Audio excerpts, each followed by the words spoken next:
الحمد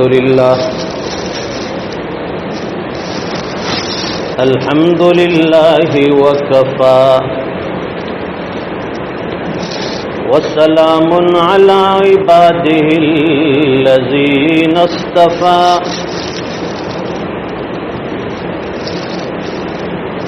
خصوصا على أفضلهم وخاتم النبيين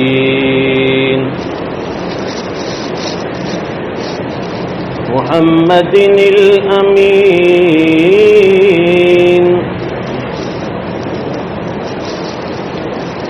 وعلى آله وصحبه أجمعين. أما بعد فأعوذ بالله من الشيطان الرجيم. بسم الله الرحمن الرحيم.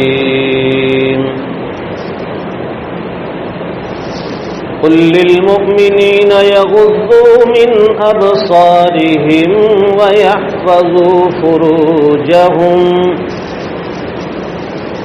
ذلك أزكى لهم إن الله خبير بما يصنعون.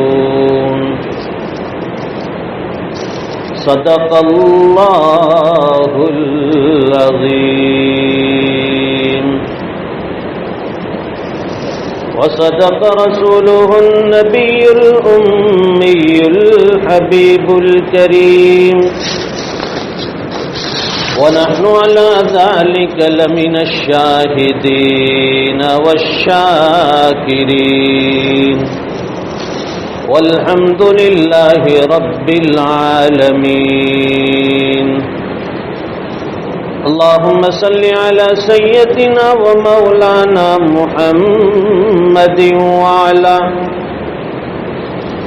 وعلى آل سيدنا محمد وبارك وسلم. بزرگوں اور دینی بھائیوں،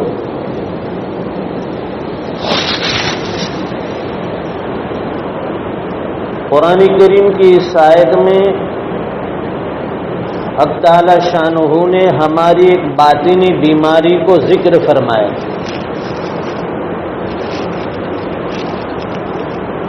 اور ساتھ میں اس کا علاج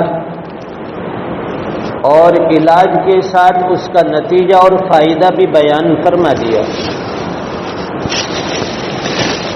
اس لیے کہ حق تعالی شانہ سے زیادہ کون انسان کی نفسیات، اس کے مزاج اور اس کی بیماریوں کو پہچان سکتا ہے.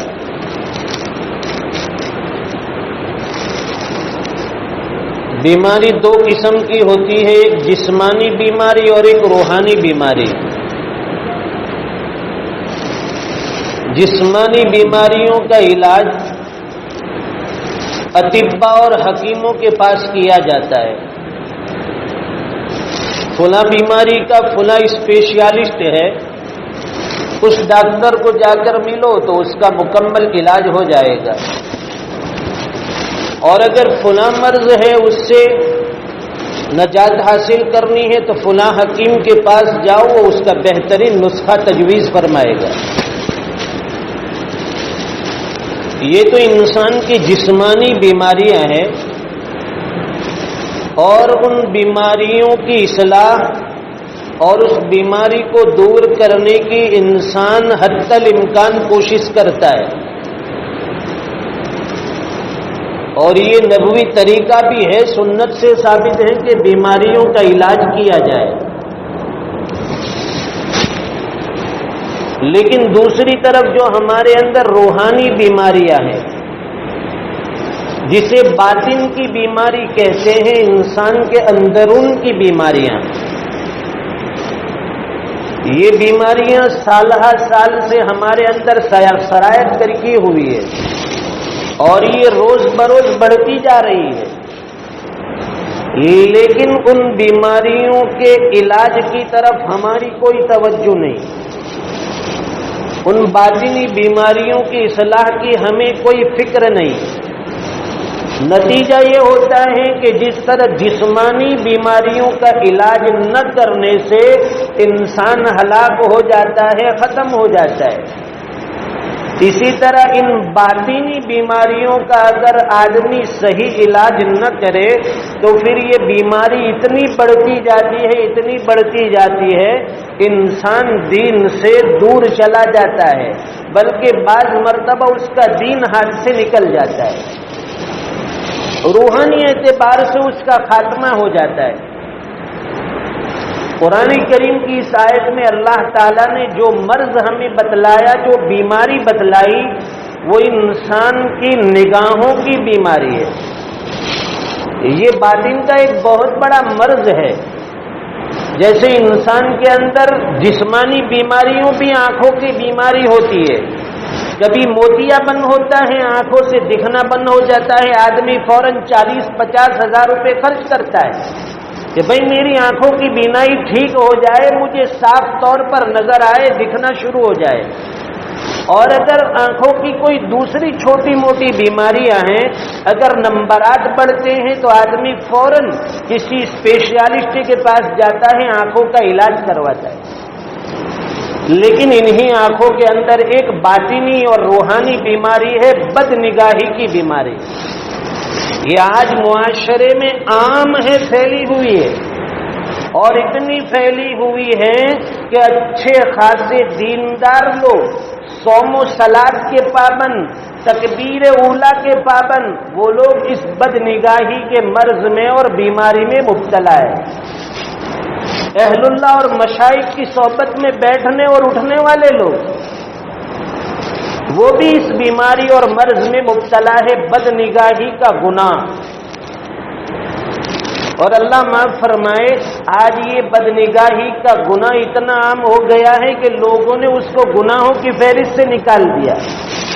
لوگ یہ سمجھتے ہیں کہ یہ تو کوئی گناہ ہے ہی نہیں، مزے لے لے کر لوگ گناہ کر رہے ہیں، اور یہ بد نگاہی کے گناہوں میں مبتلا ہے۔ نتیجہ یہ ہوتا ہے کہ انسان کی روحانی ترقی رک جاتی ہے۔ وہ مسجد میں آتا ہے، نمازوں میں صفوں میں کھڑا ہے، امام کیا پڑھ رہا ہے اس کا دل کہیں اور ہے، رکوع بھی ہو رہے ہیں، سجدے بھی ہو رہے ہیں، اور برابر وہ اتحیات بھی پڑھتا ہے، تسبیحات بھی جاری ہے، لیکن اس کا دل اور دماغ کہیں اور ہے۔ یہ مرض اور بیماری کی وجہ سے انسان کا جو نقصان ہوتا ہے کہ اس سے خشوع اور خضوع کی دولت سلب کر لی جاتی ہے، چھین لی جاتی ہے۔ کتنی بھی نمازیں پڑھے لیکن اس کی روحانی ترقی نہیں ہوتی، بس یہ نقل عبادت ہے، اس کی روح ختم ہو جاتی ہے۔ اس لیے اس بیماری کا علاج کرنے کی ضرورت ہے۔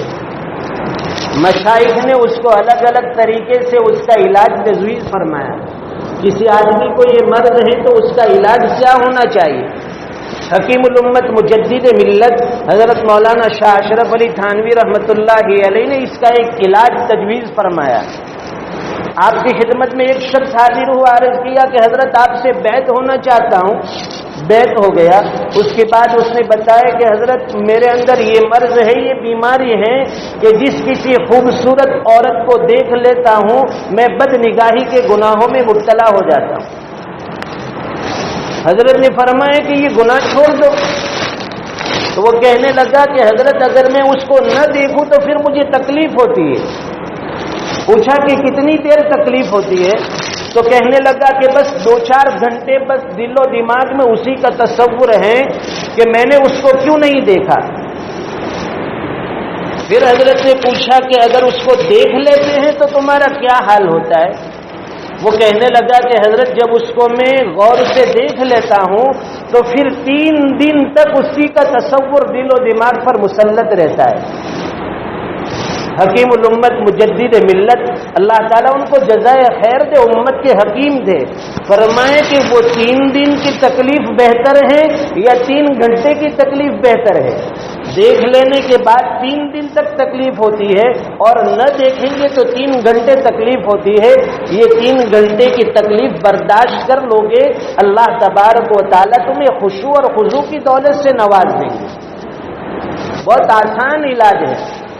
اس کے لیے انسان کو 2 چیزوں کی ضرورت ہے، ایک تو ہمت اور دوسری چیز ہے رجوع اللہ۔ آدمی جب ہمت کرتا ہے اللہ تعالیٰ اس کے سامنے جو گناہ ہے اس گناہ کو دور فرما دیتے۔ آج گناہوں کا جال اتنا پھیلا ہوا ہے، آدمی نہ چاہتے ہوئے بھی گناہ کر بیٹھتا ہے۔ کوئی ارادہ نہیں ہے، کوئی تصور نہیں ہے، کوئی خیال نہیں ہے، لیکن بے حیائی اور عریانیت اتنی عام ہو گئی ہے کہ نہ چاہتے ہوئے بھی آدمی اس بد نگاہی کے گناہ میں مبتلا ہو جاتا ہے۔ تو ہمت کرنے کی ضرورت ہے۔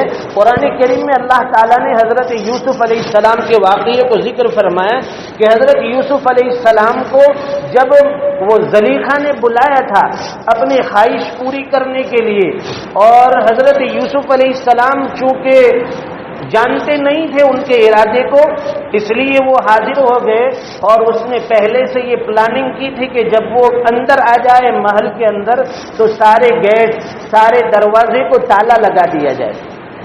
جتنے بھی گیٹ تھے آنے کے اور جانے کے، ان سب گیٹ کے اوپر تالے لگا دیے، اور سامنے سے گناہوں کی دعوت مل رہی ہے حضرت یوسف علیہ نبینا علیہ الصلوۃ والسلام کو۔ لیکن آپ نے ہمت فرمائی،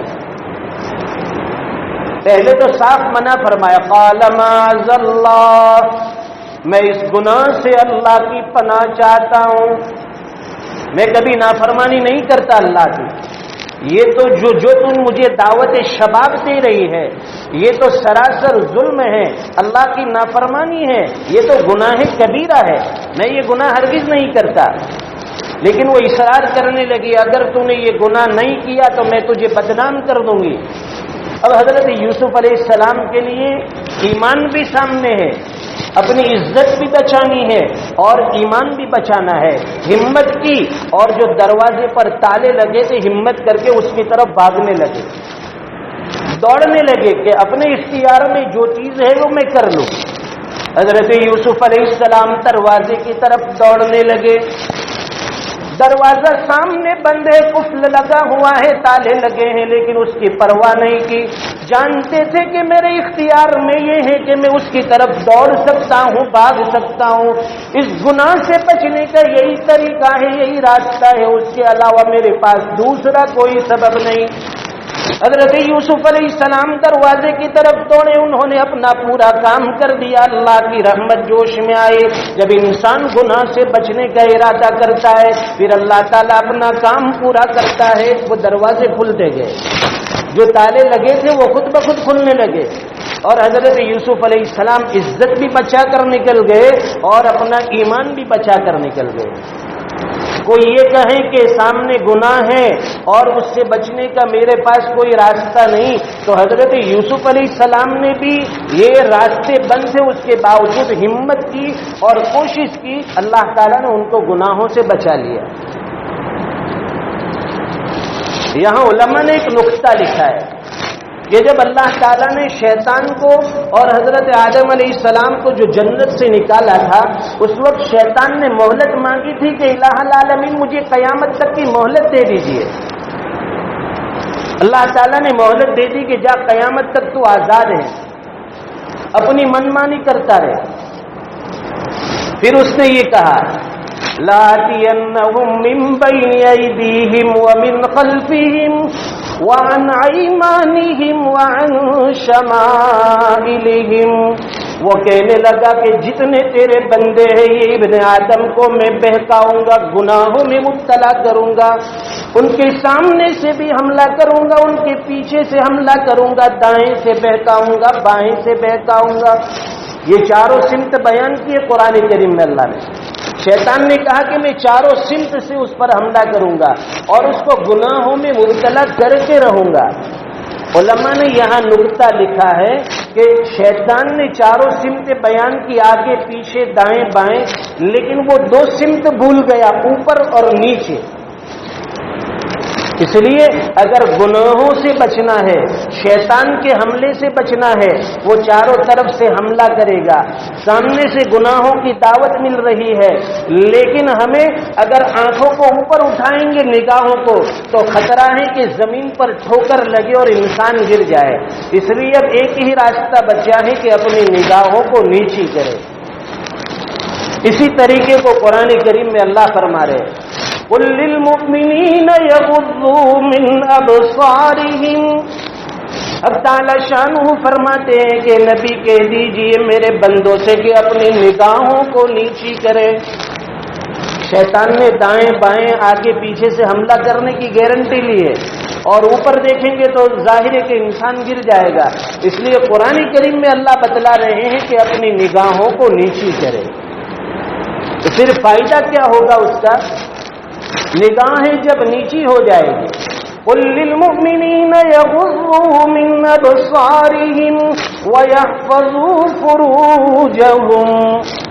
اب تعالی شانہ فرماتے ہیں کہ نگاہیں نیچی ہوگی تو تمہاری شرمگاہوں کی حفاظت ہو جائے گی۔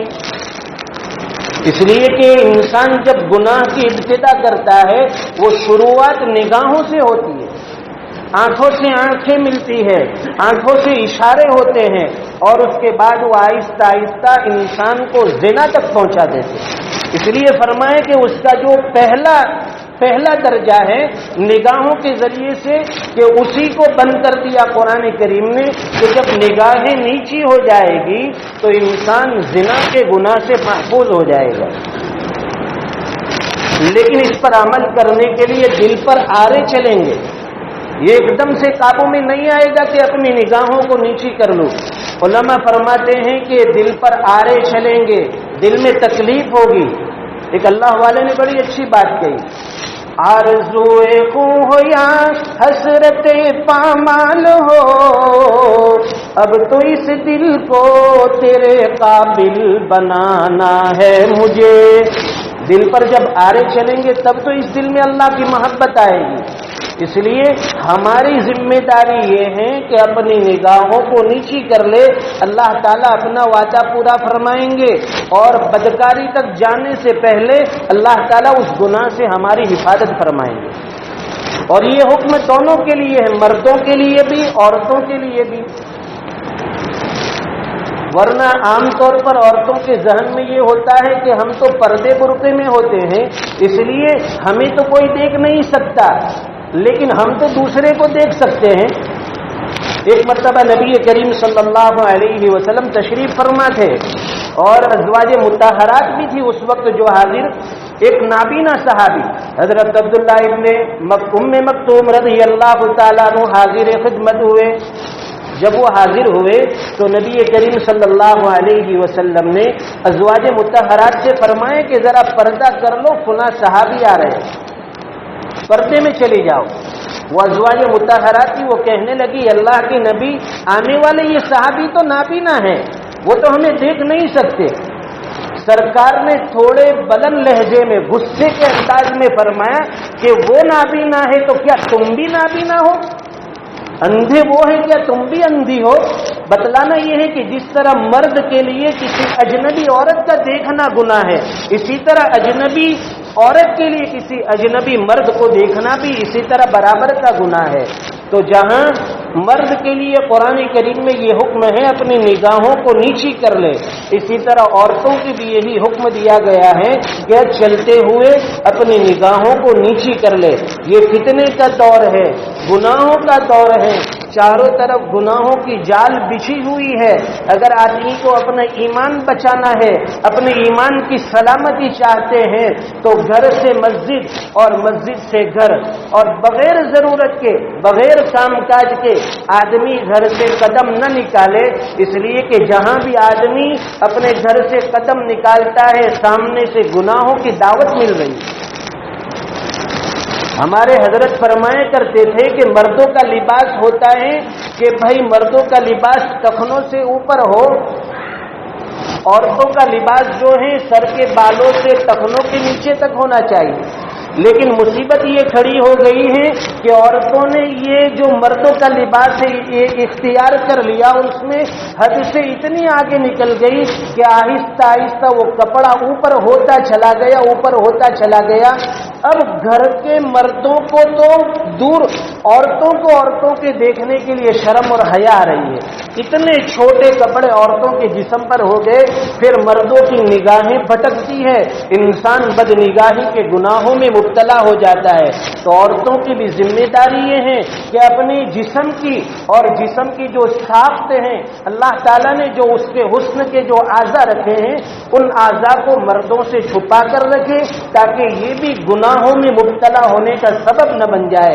اللہ تعالیٰ امت مسلمہ کو اور خاص کر ہم سب کو اس مرض سے اور اس گناہوں سے بچنے کی توفیق عطا فرمائے، اور یہ بد نگاہی کا گناہ جو معاشرے میں عام ہے، اللہ تعالیٰ ہمارے جوانوں کو اور ہماری جوان بہنوں کو اس مرض سے حفاظت فرما کر حق تعالیٰ شانہ روحانی ترقیات سے ہم سب کو مالا مال فرمائے۔ وآخر دعوانا الحمدللہ رب العالمین۔